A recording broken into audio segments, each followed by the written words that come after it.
if Ethan was truly gone. Then who recorded the tape? It began with a hum of static. Not loud, not urgent, just there, persistent, like a whisper trying to take form. Maya hadn't heard that sound in over a month. Not since the factory. Not since the night she ran screaming from Playtime Industries with dust in her lungs and blood pounding in her ears. The night she lost her friends. No one believed her. The police found no trace of Ethan or Tyler. No signs of struggle. No evidence. Just a story too strange to be accepted. A toy factory, a mascot with yellow eyes, and a voice whispering from the walls. It told her to rest. To see someone. So she stopped talking. Stopped trying. Until the package came. It sat on her doorstep in the morning frost. No return address. No postmark. Just cardboard damp from the cold and a name scrawled across the top in black marker. Maya. Inside, wrapped in a torn plastic bag, was a VHS tape. She stared at it for a long time before picking it up. It was unlabeled, dusty, and somehow cold to the touch. Her fingers tingled when she held it, as if the tape itself remembered things it shouldn't. Upstairs, in a forgotten closet, she found her parents' old VCR. She plugged it in. The machine groaned like it had woken from a long coma. The screen blinked to blue, then black, then static, and then a flicker, a dark hallway, the familiar shape of rusted metal walls, and a voice, low and trembling. Maya, it said, are you seeing this? It was Ethan. Alive. Her heart nearly stopped. He looked tired, thinner. His clothes hung loose on his frame, like he hadn't eaten in days. Behind him, the hallway looked freshly lit, power flickering through weak bulbs like breath through frost. He turned the camera around. A narrow doorway, faint mechanical noise in the distance. I think it's still awake, he whispered. The tape cut out. She watched it again and again. She memorized every frame. This wasn't footage from before. It was recent, too recent. But that made no sense. Playtime Industries had no power. The building had been condemned, gutted, left to rot. Unless something had turned it back on. Maya didn't sleep that night. The next morning, she packed her bag, flashlight, maps, batteries, a small crowbar. She printed the factory's blueprint from an old Urban Explorers blog. Just like last time, but this time, she was alone. She returned to Raven Falls under a gray sky. The town was quiet, distant. No one asked questions. The industrial quarter was worse than she remembered. Fences sagged under their own rust. Street lamps leaned like drunk sentinels. And beyond them all, the factory waited. She climbed through the gap in the fence. Everything was still. Too still. Even the birds avoided the building. The door creaked open with one push. Inside, it was exactly as she remembered at first. Broken tiles, dust-coated floors, abandoned workbenches. But as she passed deeper into the maze of hallways, she noticed differences. Fewer cobwebs, cleaner footprints in the dust, lights that pulsed faintly with power. The air smelled like oil and old breath. She reached the hallway labeled Service Sector D. A tape lay in the middle of the floor. This one had a label. I tried to leave. Maya's hand shook as she slid it into her portable player. Ethan's face filled the screen again. I made it to the archives. I thought I could find an exit there. But the walls, they're not the same anymore. They move when you're not looking. His voice cracked. I think he's watching through the cameras now. I think he's been recording everything. Us. You. Everyone who ever entered. Behind him, monitors flickered. Dozens of them. Each screen showed different parts of the factory. But some of them showed Ethan himself from angles the camera he was holding couldn't see. She paused the tape. Rewound it. Zoomed in. In one corner of one screen, she saw herself, standing in the hallway, right where she was now. She dropped the player. The hall behind her groaned. Metal flexed. She turned and saw nothing, but her body knew. Something had just stepped away. Something that had been very close. She ran. She didn't stop until she reached the lower levels. The basement levels were colder. Moisture clung to the walls. Pipes lined the ceiling like veins. Somewhere, water dripped with perfect rhythm, like a mechanical heartbeat. Maya kept her flashlight low. Ahead, a half-collapsed doorway read, "Archival storage, restricted." She ducked through. Inside, rows of metal filing cabinets stood at odd angles, leaning like tombstones.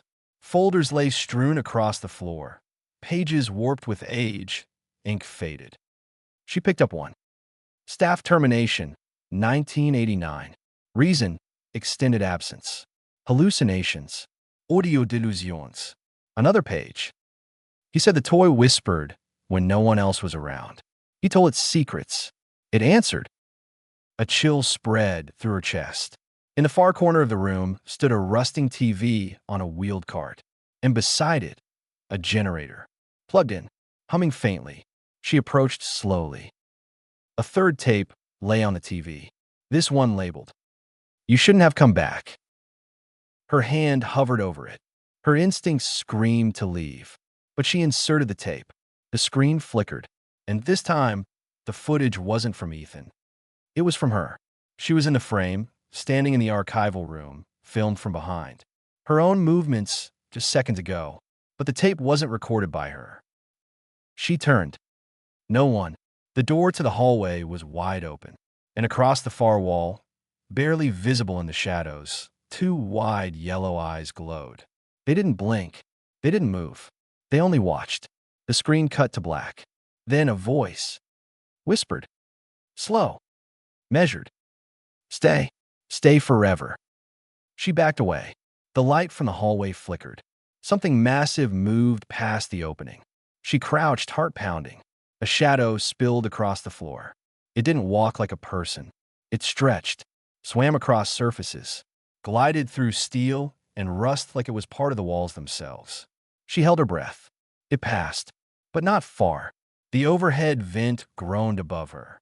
The vent above her head let out a wheezing breath. Not air, a sound.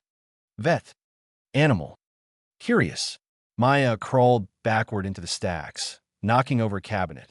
Papers exploded into the air like ash. She didn't stop. She found a narrow maintenance door behind a fallen shelf and threw herself through it. The hallway beyond was different. The floor sloped downward. The ceiling dropped lower with each step, forcing her to crouch, then crawl. Wires dangled like veins. Red lights blinked behind rusted grates.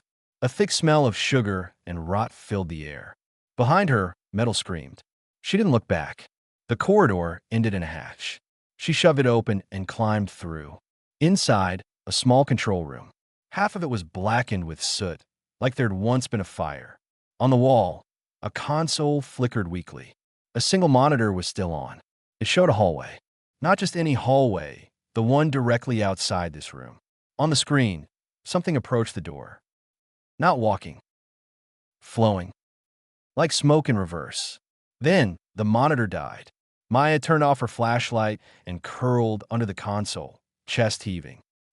Seconds passed. Then minutes. Silence stretched. And then, the handle began to turn. Slow. Deliberate. Something pushed against the door. She braced her feet against the floor, holding it shut with her entire body. Whispers crawled under the threshold. Dozens of them. Hundreds. All the same voice, layered on top of each other. "Maya, come back. You promised." She clenched her eyes shut. A faint scratching began inside the walls. Above her. Below her. Everywhere. Something snapped. A high-pitched metallic ping echoed through the room, bolts falling loose. The wall behind the console buckled inward, as if something huge had leaned against it. Maya didn't wait. She threw open the emergency hatch in the floor and dropped down, landing hard in a tunnel slick with condensation. No light, just the sound of her own breath. And something else. Following. She crawled, ignoring the scrapes on her palms, the sharp corners digging into her legs. The tunnel narrowed. It pressed around her like a throat. Ahead, a faint shimmer of green. A door. She reached it, shoved with both hands, and fell into a large open room. The production floor. Same place where it all began. Only now it was awake. Machines clicked softly. Conveyor belts rattled without power. From the ceiling, blue fur swayed like moss, twitching in unseen air. And at the center of the room stood a new console. Its screen was on. A single prompt blinked on the monitor. Load final recording? She stared at it. Her hand hovered. Then she pressed yes. The screen changed. Footage rolled. Grainy, low light, but unmistakable. It was Ethan. He stood in the center of the same room, days ago. He looked straight at the camera. Maya, he whispered. If you're watching this, I didn't make it. Behind him, something enormous moved in the shadows. I tried to stop it. I think I slowed it down. But it remembers you now. It knows your name. The video flickered.